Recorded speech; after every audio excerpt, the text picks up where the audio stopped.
All right. Good afternoon, everybody. Welcome to another edition of the Fort Worth Community Arts Center's Boxed Lunch program. I am Jason Leva.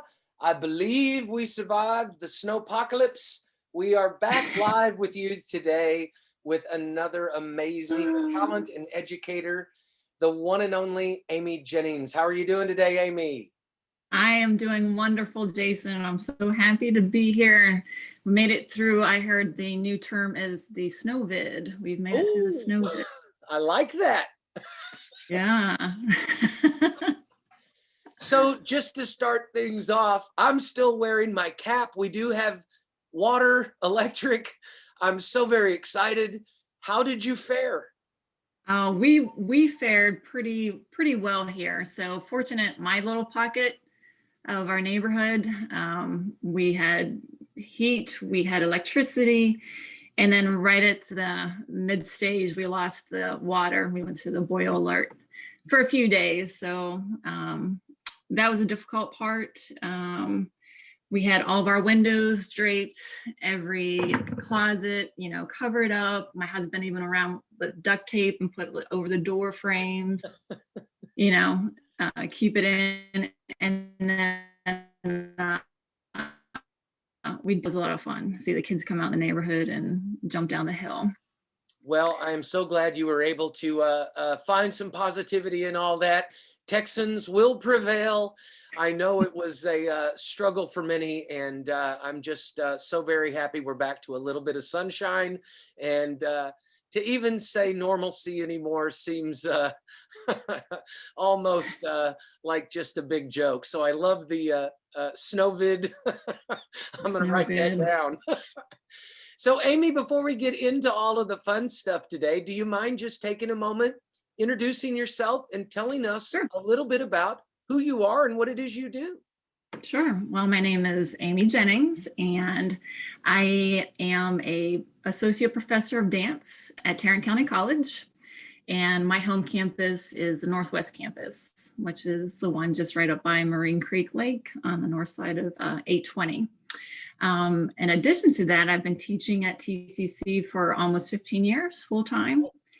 And I came to Texas, actually, I'm a transplant from Pennsylvania. So I have a little bit of winter underneath my belt. But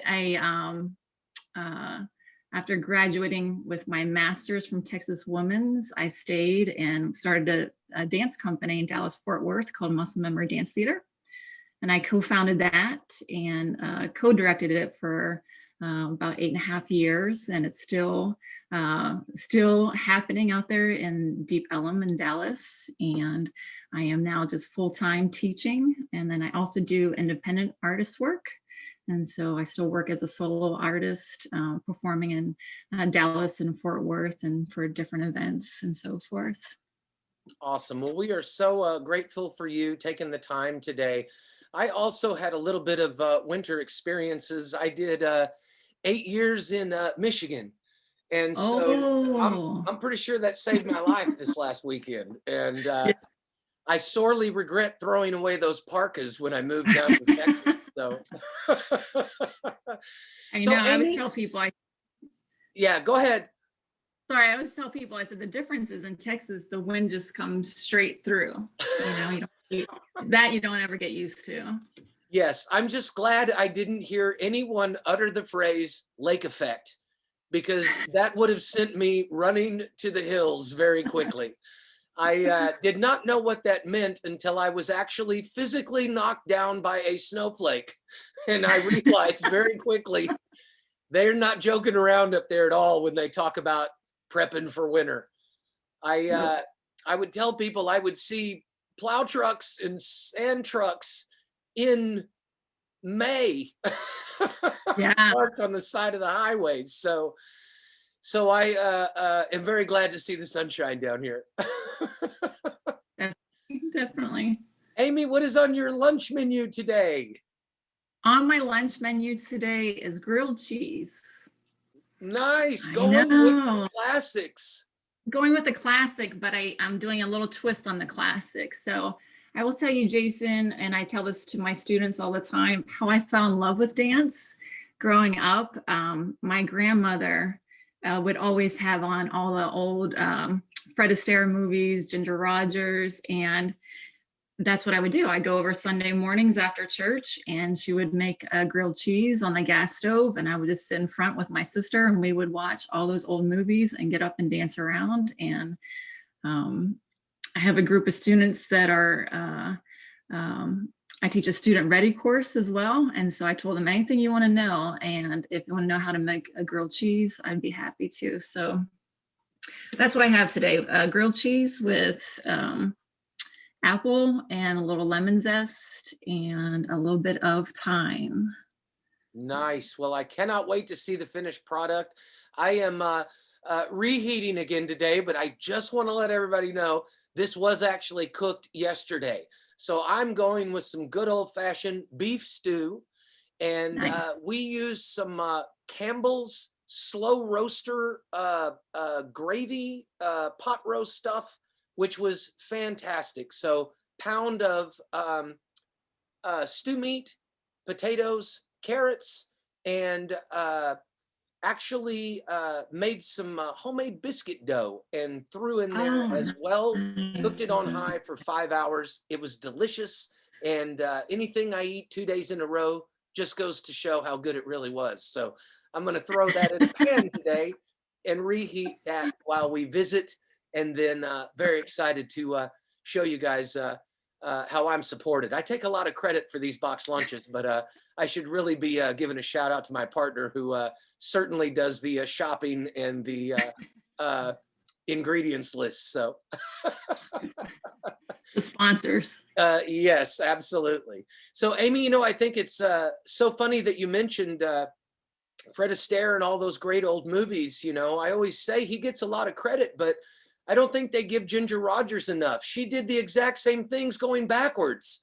Backwards in high heels, right? Absolutely. So I certainly think she needs more recognition than seems to fall her way. So Yeah. what a wonderful way to spend time with family, and some of the best in the business in terms of those old movies. They are gold. Yeah.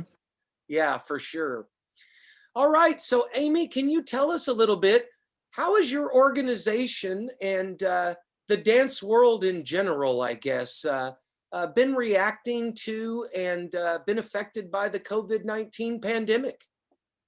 Well, our organization, so for Tarrant County College, we went, as everybody knows, back in March, we went online like everybody else, you know, shelter in place. And so we finished out the semester that way. So there was some blessing in that, some silver lining. We had the first half of the semester, you know, teaching and being with our students, and then directly spring break right online, and continued on. And then throughout the fall and the summer and the fall, we went directly online again. Right. And then again for the spring semester. So I think we're very fortunate. Our chancellor and our board of directors has kind of decided to keep everybody in the online environment to, you know, keep us safe and healthy until vaccinations are up to date and, you know, we're moving in a positive direction. Right. But definitely in the dance world, we've taken a hit. You know, being face to face, working with dancers, that's half of, you know, 3/4 of what we do. Right. Same thing with theater and performing arts and so forth. So that's definitely been a struggle. Students have a hard time wanting to be on camera that long or to be invested.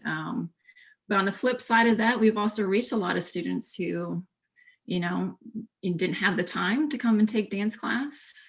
And students that were interested in trying something new and, you know, feels more comfortable to do it in a video type situation from their home. But the neatest thing though is seeing students work in all their small spaces, Right. and really starting to adapt movements and material. So it's kind of created this other focus where you're really working on technique and working with the tools of performing through video. So that transition has definitely been, it's been an interesting landscape to navigate. Wow, I can only imagine. In my head, I visualize virtual dance in the TVs and screens.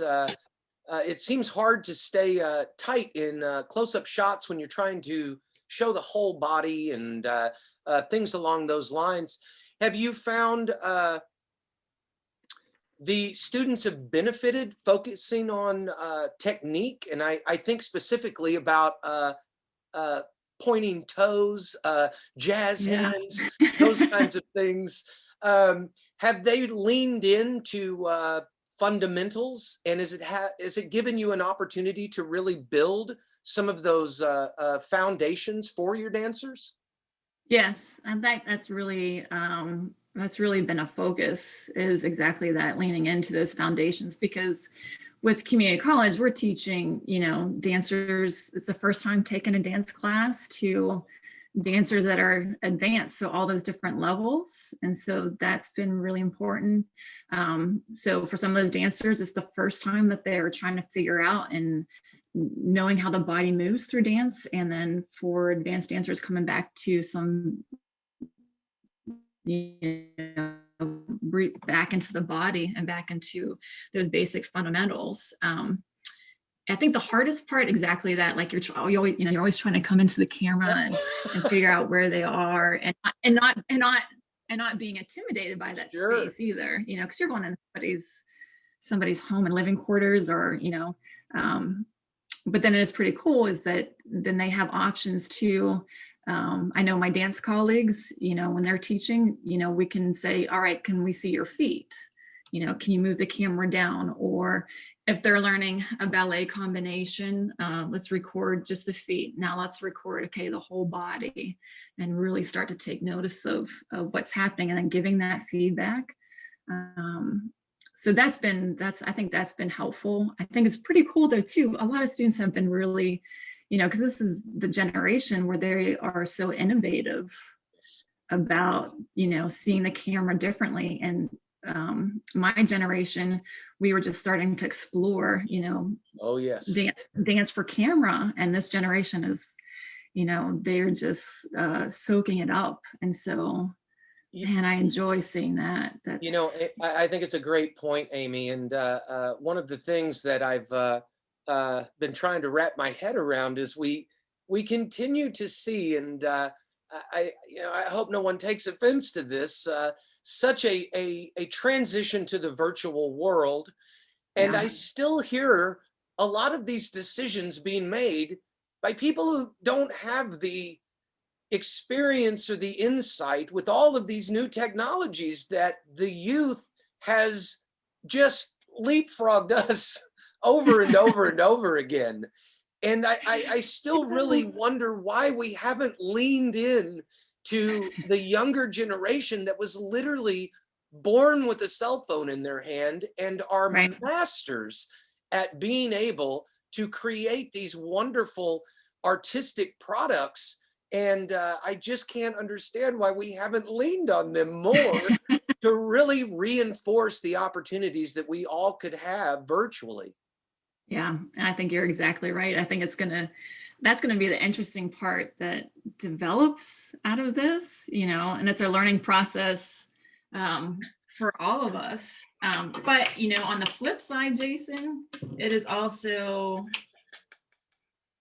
catching up, because we're missing the community part. Oh, absolutely. And we don't, and the tactile part, because we were working as educators, we were working so much with students walking in and saying, okay, we'll detach and put the phone down because we're in a communal relationship right now.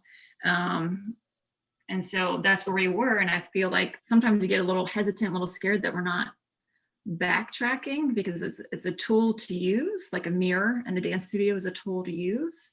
But then it's always us in the community. So you miss that, you miss if I want to be able to, and I'm a hands-on educator, professor, and so, if I want to come in and adjust the body, or, and we're so relative to the soul and the spirit moving, you kind of lose that through that.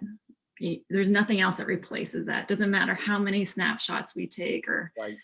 How many videos will get inspired by it, but, there's nothing like, going in and really being a part of that. So that's the hard part.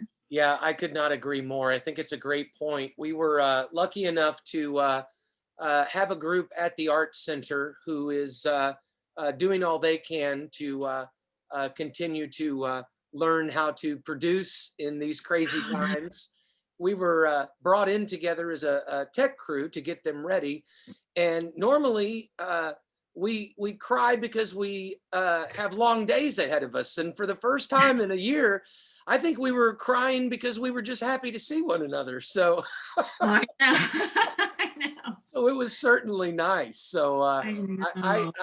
I could not agree more. And I think one of the things that really does continue to separate performing arts, dance, and theater is that ability to engage not only with ourselves, but also with the audience. And it is certainly something that I think we're all longing for, and continues to be a challenge as to how can we make that community connection when we're literally all pocketed in our own places. So let me know if you figure out any other tips as to how to draw people together emotionally as well. So, because we're constantly looking for them. I know. So Amy, on I that, think it's also too. Oh no, you go ahead. Go ahead. Oh, I was going to say, but there's really cool stuff still happening though too. We see communities and dance studios and different programs are still performing, and so they're also putting in place, like, the boxes where you can dance in, and they have placed in orders of coming into the studio and leaving the studio, and so that's also pretty phenomenal to see that the hope that's being produced. There's a real challenge as an artist to be able to separate the noise and focus on the task at hand, a character, a style of dance, all of those things. And I know as artists, we tend to overthink it. What can I do? How can I do it better? All of those things. One of the things that I really noticed is looking back on this in a year or two, I've really been excited to have distraction in my art, meaning I have to worry about spacing and masks and all of those things, which has created a real freedom in the artistic side of performance, because I'm not in my head about all of that stuff. Do I know my lines? Do I have my props in the right place? And so when you're able to redirect those energies, I found all of my wheels spinning was in making sure I had the right mask. I checked all my marks. And then when I performed, I didn't really even have time to worry about any of that stuff. So I do think there's some benefits, and I hope we're able to keep that with us in terms of artistic freedom as a performer or as a creator, because some of those distractions, I think, have alleviated some of the walls in our own heads as performers. And I do believe that some of that is where we're seeing this burst of creativity and imagination in this virtual landscape. So I expect more great things, and certainly looking forward to getting back in person. But it really has been very encouraging to see how artists have adapted and continued to advance artistically as well with the challenges in front of them. So on that same note, what have you learned about yourself or your organization during this trying time? I think I've learned, I've learned a lot more patience. I think that's one of the things I appreciated. One of the things I appreciated when I moved to Texas, which it took me a little while to get used to, was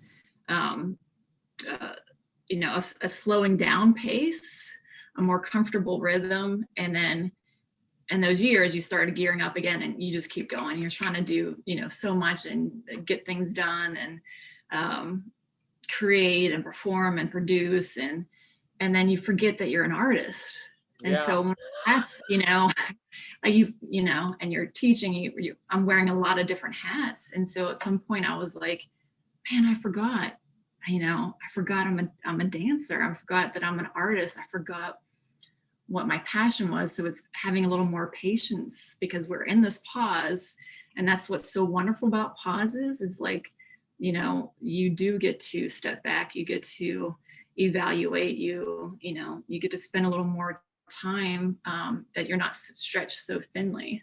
And that's, you know, even listening to music that I haven't listened to in a long time. Oh, I'm yes. like, I forgot my Pearl Jam. I forgot, you know, you haven't really gone back to what makes you as an artist. And so that's been definitely part of it, being patient with students learning the material, because there is that barrier, whether it's I'm teaching them how to write a paper or teaching them how to do, you know, a ballet step or, you know, perform. There's that patience to walk through that again, to navigate what that's like. So I think that's been a really good process. And then our organization, I think overall, while it's a struggle and, you know, we don't have a voice to say, well, this is how we would do it. You know, we send up suggestions and say, well, this is how we would do it. And I think this process, we can make this happen. At the end of the day, it's not our voice and it's not our decisions. So then you have to step back and go, okay, I'm going to trust that decisions are being made for the best outcomes possible. Yes. So that when we're serving the community, you know, and that's hard because when you're a producer and you're a choreographer, you're like, you know, you walk through all the steps, like you were saying, I know how to get the theater together. And, you know, and we think on a physical way. So we're constantly thinking, well, if we're, you know, going to prepare for this new opening, well, we're thinkers and doers. So this is how we would see that choreography take shape. And so again, you have to be patient and go, well, is that my role? No, yeah. And so the artist anarchy is going to want to, you know, kind of shout from the bleachers, but then we have to go, no, we got to be patient again. We got to just wait on the timing. And that's one of the hardest things to do is, you know, is to wait. So I love I love what you were just talking about, you know, wearing the mask, you know, you're preoccupied with all these other steps that, you know, you're still coming into everything else we've done, we've rehearsed for so many times. That distraction is kind of beneficial. Yeah, it's honestly been very insightful. I never realized how much I didn't listen to myself. Take a break. Yeah. Do you really need to do that tomorrow? And the best thing that I have seen in this, for me personally anyway, is I always said I didn't have enough time to do the things that I wanted to do. And it's not the time, it's what you're doing with the time that has really been very insightful to me, because it's the same 24 hours in a day. And we haven't lost that, but it really has been a really eye-opening experience as to how I was spending my time. And it's really been very insightful to my spirit to be able to sit down and have some conscious reflection in those breaths, which is not something I think I was doing a very good job of. I think it was very reactive kind of contemplation. And so I've certainly enjoyed it. And, you know, between you and me and whoever else is watching on Facebook, it's been a challenge to kind of remotivate to even want to go back to that, because it has been such a positive thing for my soul to be able to answer a lot of the questions I didn't even know I was asking myself. Yeah, it's, you know, it is, you know, I was having this discussion too, and one of my personal things is going like exactly that. What am I doing with that time? And my dad, I can remember, second grade, I had really bad a report card, and the teacher wrote, "Does not use time wisely." And my dad was like, "All right, so you're going to write, 100 sentences. I will use my time wisely." And so now we're in this pause, and that just echoes back again, like, how am I, what, you start prioritizing what is important, what is, what is something that you can accomplish that is for, for the good of others, and what's the positive outcome, and is it going to be fruitful? And those are the things that we want to look at. And so, in this pause, I'm like, and then some of it too is like, do we, of course we want it to end, but don't we whine about everything? Like, as soon as it's over, we're going to be like, oh, no, I got to go do this. And I got, but we have this pause. So yeah, exactly that. What are we doing in this time that we're given? Because that doesn't ever change. Yeah, I think you really hit the nail on the head on that. So I'm very curious. It says here in my notes that you are the study abroad dance leader as well. Now, is that still your title? I'm more questioning what's happening with that now. Like, I understand travel restrictions and that kind of stuff, but how do you continue to find those places and things? What's going on with that sort of situation these days?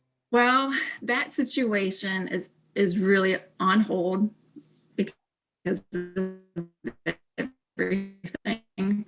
And the study abroad leader, that's not an official TCC title, but that was one of my goals as an educator. I was like, I'm going to take, because I had gone abroad myself on a few different trips. And I was like, we want to talk about global, and we want to talk about other places. And we have to take students there, to experience that. And so I started, we have a lot of different programs at TCC that do go abroad.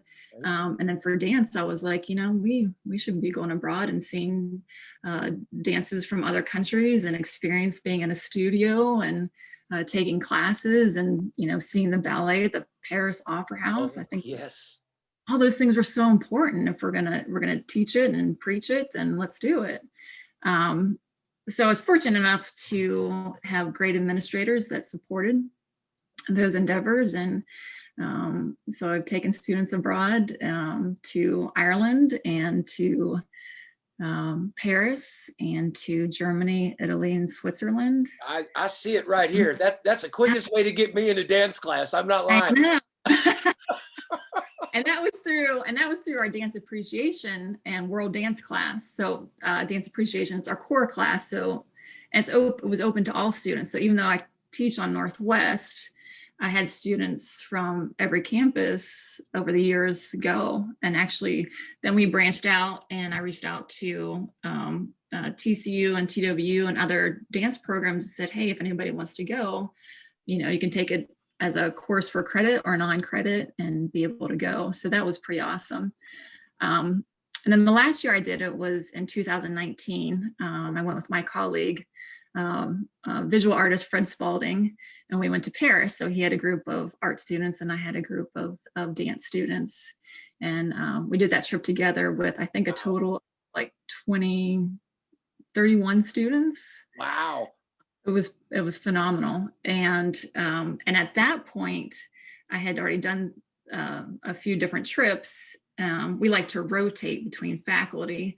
And so the next person was Kiara Amison, who's faculty on South Campus, professor. And so she was taking over the next season and was in the stages of planning. And that's when COVID hit. So everything has just been on hold. And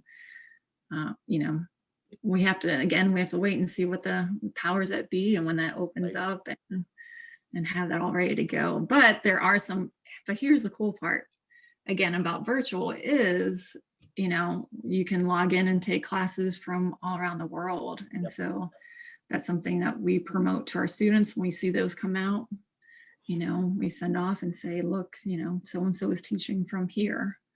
Right now we have weekly classes happening, and We have national instructors and professors that have graciously said, yeah, I'll teach a guest artist workshop this week. And those have been lined up for the semester. Nice. So. Well, I have to say, I've had some hands-on experience with your school and that particular campus. We were actually working with the theater department when all this broke out last year for our original works program. And so when we went online, I had the privilege of working with 23 of the theater students for one of our live readings for the original work series. Now, are you involved with Dr. Quinn? Dr. Linda Quinn, yes. She was Yes. Oh, so you were on Northeast campus. Oh, okay. So that was that one over there. So, yeah. Gotcha. Yeah, fantastic program, fantastic people. I cannot say enough great things.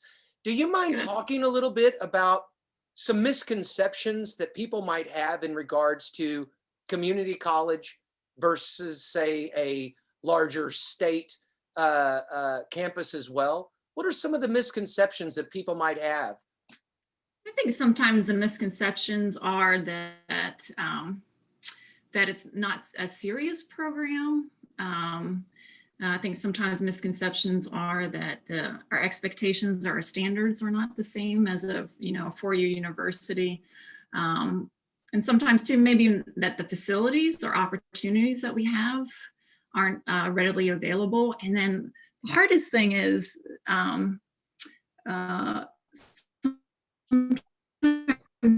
students don't know, or there's misconceptions that a dance program exists. Right. On, yes. We have dance programs on 4 campuses out of 5. So there's that misconception as well. I think that does exist. So we have companies that perform and do outreach, and lots of opportunities for choreographing and going to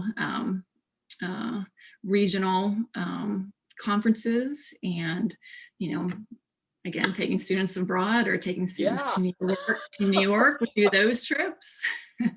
So, and then a lot of times too, if you are on a pathway for a career or university, you're getting the same quality education to prepare you to go into that 4-year university, or dancers that go into the professional world. And that's one thing I love, is that, when I chose to stay in Texas and look at Dallas-Fort Worth, and there's a misconception even in this area for how much dance that we do have. Right. Yeah. I mean, we have 4 major universities, and then we have, major Dallas Community College also has great dance programs. Collin College across the way does, and of course Tarrant County does. And so we all network, and we have a great work of fabric that comes together working with one another. So, and companies, Impulse Dance Project and Contemporary Dance Fort Worth and Dark Circles, and, all these great companies that are doing work in the area. And that's one of the reasons why I stayed. Yeah, absolutely. I find it interesting that you mentioned Impulse. They did a beautiful, beautiful video in enclosed spaces, and trying to kind of showcase that challenge that dancers were facing. It was amazing. Yeah.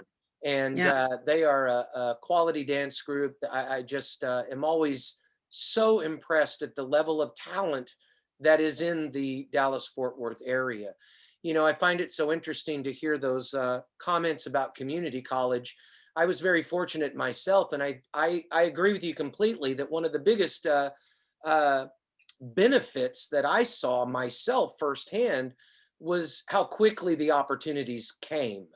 Because in some of those larger schools, you may not even see a stage as an actor till your junior, senior year. And I was very, very blessed to be at Rose State College up in Midwest City in Oklahoma. And man, I hit the ground running. And it was a great experience, and more importantly, a immediate opportunity to engage with the art form. So I can't say enough good things about community colleges. And I wish more people would give them an opportunity.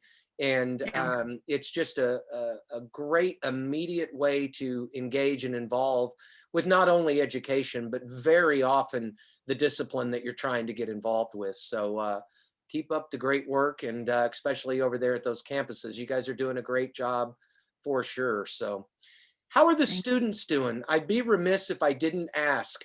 What is you. your interpretation on how they're holding up?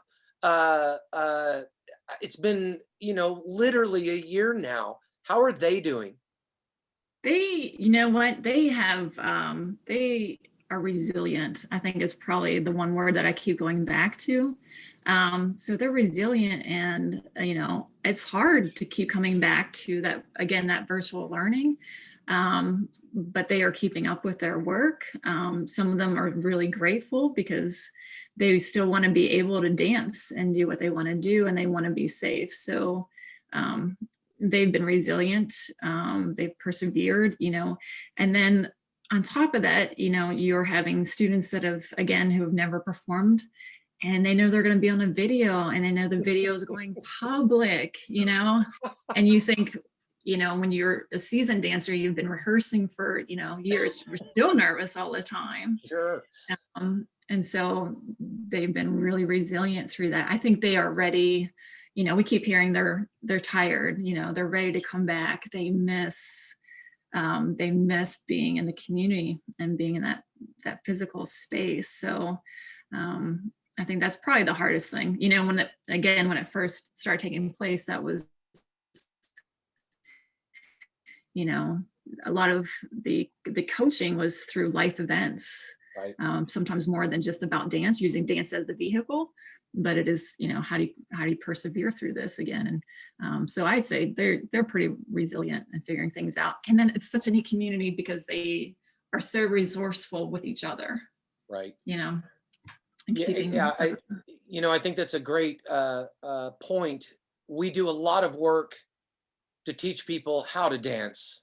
Pas de deux, first position, second, third, fourth, fifth. Well, what we don't do is say, here's how you cope with 6 months of no work. And, exactly. Here's how you chase the right company for you. And I think we've all learned some hard lessons as artists, but I will also use that same word, resilience. We've been pretty resilient as artists. I know. Even prior to the pandemic. So I think we might have had a leg up on some people. And again, I just think maybe the government knew that, and that's why they weren't quite so quick to say live venues and use those words. I really believe they were like, they're artists, they're used to it. We don't need to watch out for them. They've done it themselves. And so they'll be good. I think that's, that's when you feel bad, when you're like, okay, well, let me see, what have I done to prepare for this? When my company, Muscle Memory, we were in the Hub Theater over in Deep Ellum as one of our first theaters, and it's no longer, it's shut down.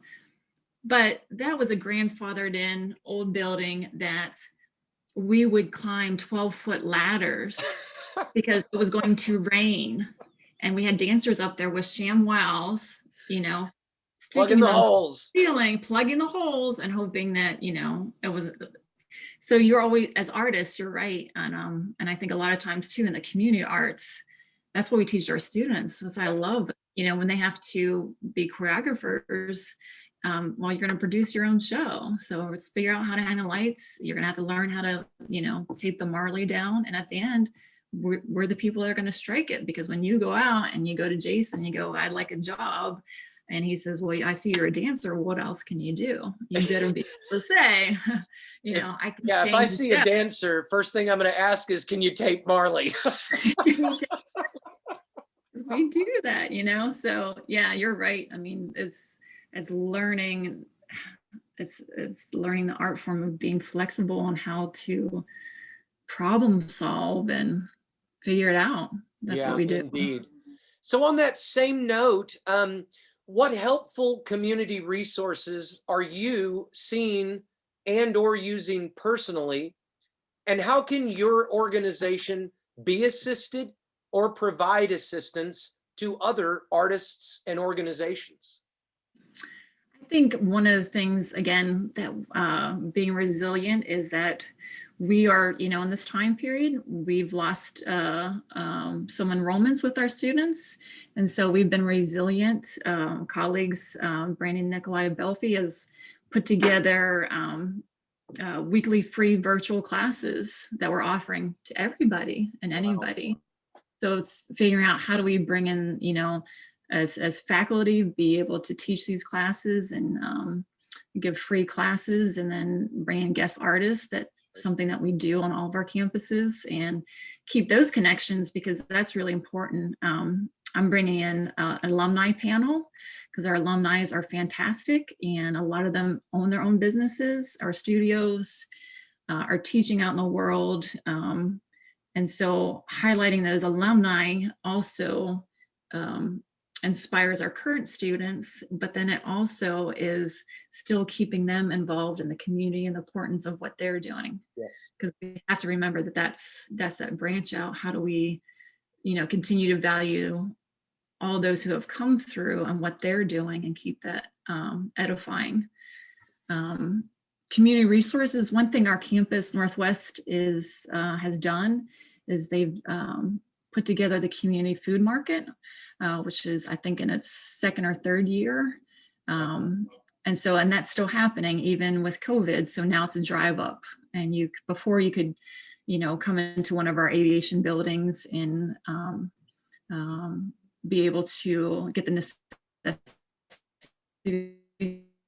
that you need for your household. And we're still having that once a month on Fridays. And there's no questions asked. You just pull up and they will go ahead and supply you with produce and proteins and anything that you might need. So that community food market is still happening. One of the other resources that we have is the community link. And that's something that goes out to different areas in North Fort Worth. It also helps with any needs that households are seeking right now. And I think the last thing is still trying to navigate students into four-year universities. That's something that we're always doing. And then providing them those tools so that they are prepared, because, like TW is still doing a, virtual audition class and so forth, to be able to do them. Awesome. Now, are all of this information, food bank links, is that all on the school's website? Can you lead us a little bit to where we might be able to find some of those resources? Sure, I can lead you. If tccd.edu is our main website for Tarrant County College.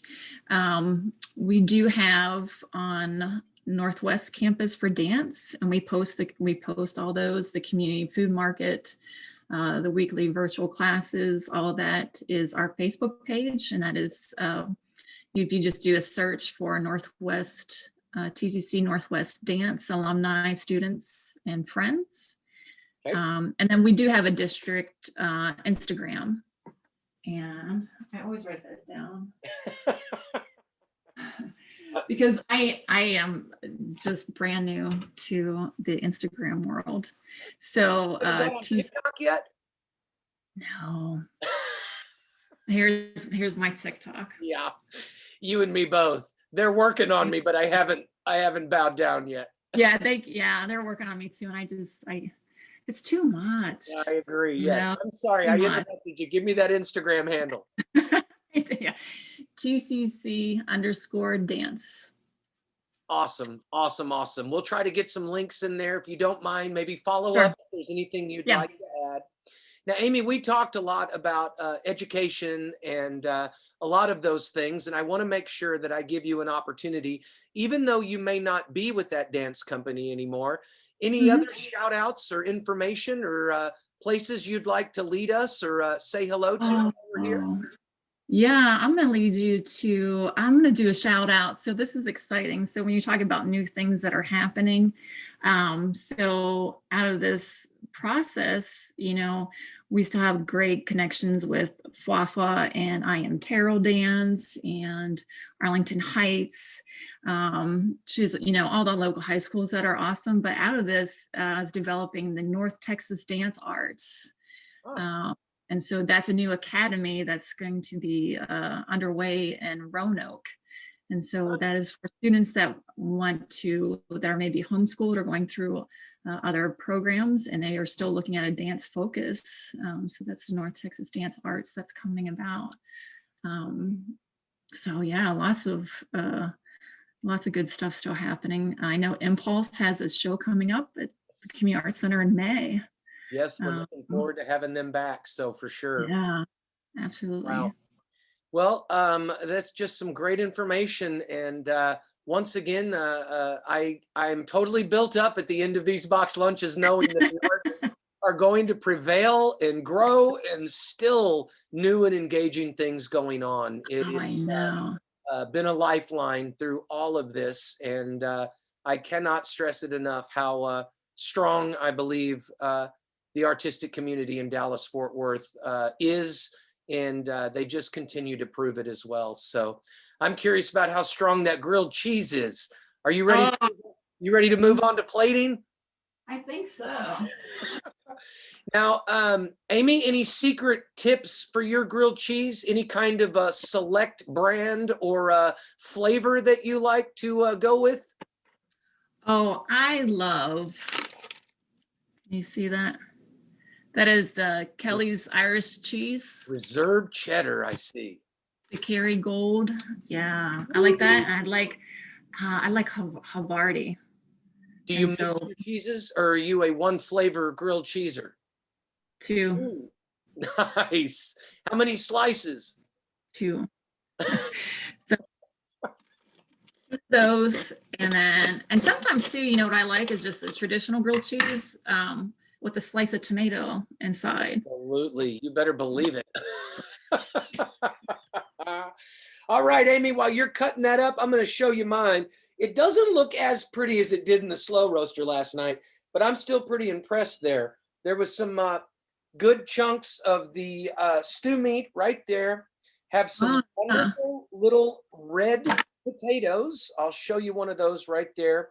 And I think I might have eaten all of the carrots last night, but this is one of those little homemade biscuits. I say biscuits, dumplings, dumplings. And they will cook themselves. Don't panic if they don't look as puffed up as a biscuit. The slow roaster will make them a little more like dumplings, a little more doughy, and they are delicious. Let me see that grilled cheese. Let's see if you can see it. Oh, so we got the thyme in there. That's the green. Oh, you know what? I also put a slice of apple in here. Well, of course you did. Thin slice of apple. Granny Smith? No, Honey Crisp. Honey Crisp. Very nice. Yeah, I think I did a grilled cheese Granny Smith way back when. We're gonna get a cookbook to everybody so they get to share in all these fabulous recipes. Bear with us. I think Marla's only waiting on my ingredients, so I'm always the holdup. All right, Amy, as we wrap this up, any final words of wisdom or wishes for all of our viewers out there? I think, you have to move. That's the biggest thing. When you get, depressed, anxiety, over the isolation or any of that comes life in general, if the body is not moving, the soul is just it's gonna kind of sit and be quiet. So I think for me, that is the best thing I can say is find a way to move, to dance, come take a dance class with us. It has to connect flesh, body, soul, spirit, all of that. And I love too that this is kitchen box lunch, because that's what I do. Like, even if it's a down day and I've been, not moving, if I can come in here and put it on a little bit of, Nat King Cole or Frank Sinatra or, the Kinks or Pearl Jam, whatever it is, music, then I can start doing my own little dance in the kitchen, and you revive the body again. So that's my wish for everybody, you know. Yes, they say cliches are there for a reason, and it certainly does the body and the soul good. And as they say on a lot of T-shirts and signage these days, just dance like no one's watching. Turn the music up That's loud right. and move yourself around for sure. Well, Amy, it has been an absolute pleasure to visit with you. Again, we are just so grateful for you taking the time to join us. Keep up the great work. We'll make sure and get some Thank links you. down in the comments, and follow up with us if you see anything that we might have missed. Please feel free to share it. And Will do. with that said, this is where we lift our plates and sign off to everyone. That does it, ladies and gentlemen, for another edition of Box Lunch. We'll be back next Monday with a brand new episode. Thank you so much, Amy. Thank you all Thank you, for Jason. watching. Be kind to yourself, be kind to each other, and we'll see you guys again real soon. Bon appetit, everybody. Bye-bye. Bye.